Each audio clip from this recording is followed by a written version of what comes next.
Founders of Facebook, the site's first president, Sean Parker, is now admitting that Facebook was designed to be addictive, and he's now worried about what that means for our children's brains. ABC's Ariel Reshef is here with the story. Good morning, Ariel. Good morning to you, George. Anyone who uses social media might admit it can be hard to tear yourself away. Now the former head of Facebook says that's exactly what the founders intended. And like the site he helped create, this morning, he has our attention. He's the billionaire brainiac who helped launch Facebook, otherwise known as the guy Justin Timberlake played in The Social Network.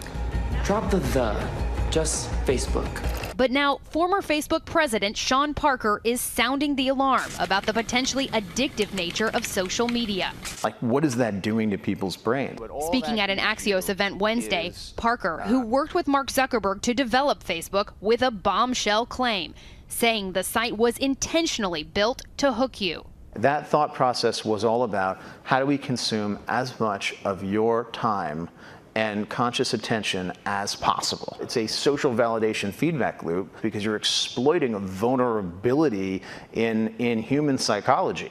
The 38-year-old mogul admits he, along with other pioneers of social media, knew what they were doing. We understood this consciously, and we did it anyway.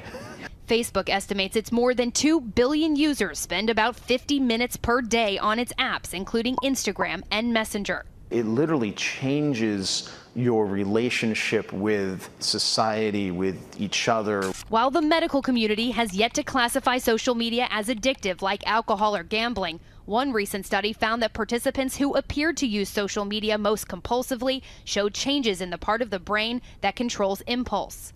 It's much more helpful to say, look, we're very vulnerable to this. It acts on us in many ways, in the ways addictive substances will. As for Parker, he now calls himself a conscientious objector to the site he helped create. Will you post on Facebook again?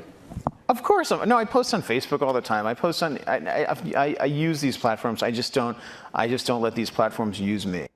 Now, Parker left Facebook in 2005 and now runs his own cancer research institute. He says he's now cut back his social media use because it's too much of a time sink. Irony there. We reached out to Facebook for comment. So far, we have not heard back. It does take a lot of time for a lot of people. Ariel, thanks.